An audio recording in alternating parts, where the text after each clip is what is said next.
for us to do it at night, whereas other people, no other country has that capability. They don't have that particular piece of equipment like we do.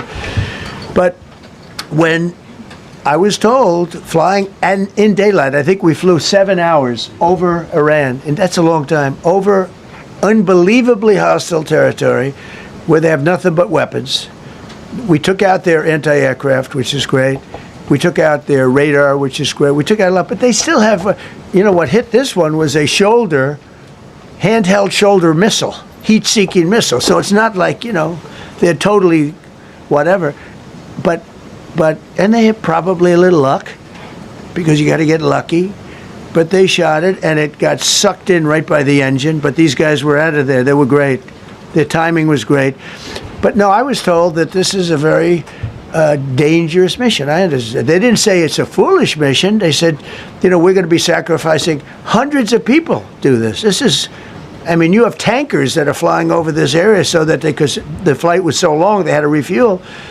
It's a very dangerous mission. I just felt it was worth it. If you would have told me that we would have been successful, gotten both, and nobody was even essentially injured, I would have said that would be impossible. Yeah, Bruce. Mr. President, thank you very much. Thank you, sir. I'll come back to you. Okay, thank you. Given that you are now dealing, you say, with a more reasonable, less extreme leadership in Iran, what does that mean for the protesters, for the human rights movement in that country after this conflict? Well, what's your positive. expectation? Yeah, if they assume control, if we do something and they assume control, I think it's very positive, a big step. I don't think you'd see the radicalization that you have seen in the last.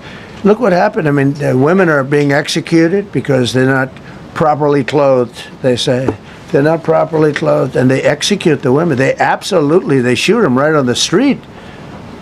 No, you have a much different group of people. Now, I'm not saying we are dealing with them. Essentially, they have till 8 o'clock tomorrow night, Eastern time. But we are dealing with them. I think it's going well. Mr. Witkoff is here, and JD's involved in the dealing. Mr. Witkoff is sitting right here, and I think it's going fine, but we'll have to see. You have to understand, we've been dealing with these people for 47 years. I'm standing here with a much more powerful Iran as of a month ago, not anymore. Right now, they are decapitated. But I'm standing here a month ago with a much more powerful Iran than it was at any point during 47 years. This should have been handled by 7 presidents, a lot of presidents. And those presidents are saying now, every one of them to their friends, we should have done this a long time ago. So it's not something I like doing. It's very dangerous, and we're getting them at the height of their strength. If I didn't terminate the Barack Hussein Obama Iran nuclear deal, they would have had don't forget, that was a path to a nuclear weapon. Remember this. He chose Iran over Israel, pure and simple.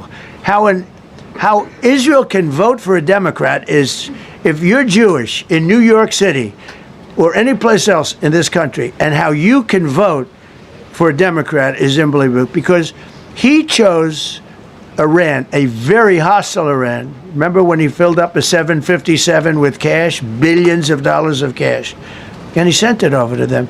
Then they gave them tens of billions of dollars.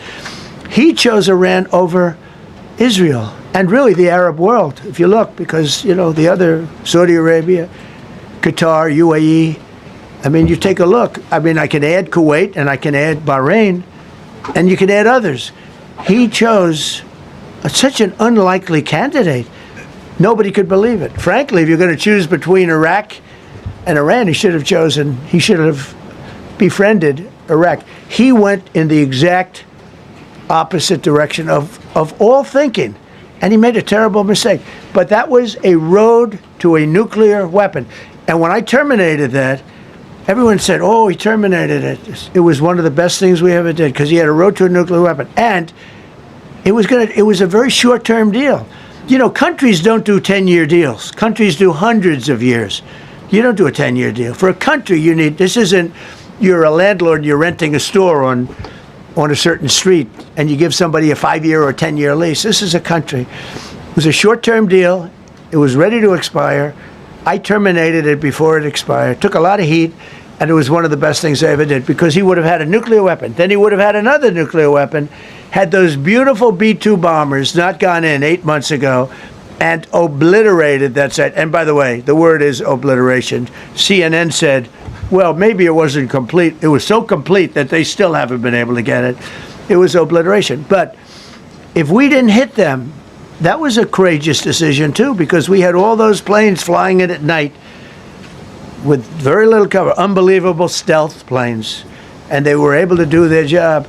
If we didn't do that, Iran would have had a nuclear weapon at a high level, either one of those two instances. And if they did, in my opinion, I told this to Bibi Netanyahu yesterday, Israel would have been extinguished. Large portions of the Middle East would have been extinguished, whether it's Saudi Arabia, Qatar, UAE, or others. And you saw that with thousands of missiles raining down upon them. They didn't think they were going to be hit. They thought they'd be watching us fight. And all of a sudden, UAE got hit by 1,500 missiles. He would have taken them out also. And they were powerful. If I didn't come along and terminate the Obama deal, which was terrible, the Iran nuclear deal was a road to a nuclear weapon, a big one, unlimited, legally. I terminated it without even much thought. It was so easy. I terminated that, and then the B-2 bombers. And I did one other thing. I had killed Qasem Soleimani, who was an evil genius. And the reason I did it, I heard he was going to knock out 5 of our military bases. And had he lived, I believe we would be fighting perhaps a different Iran right now, because he's never been replaced, you know. And I did one other, but this one was not picked up. Osama bin Laden. If you read my book, I said you got to take him out 1 year before the World Trade Center came down. So I wish you'd read the book. But you, as a president, to be a good president, I believe you have to have good instincts, and a lot of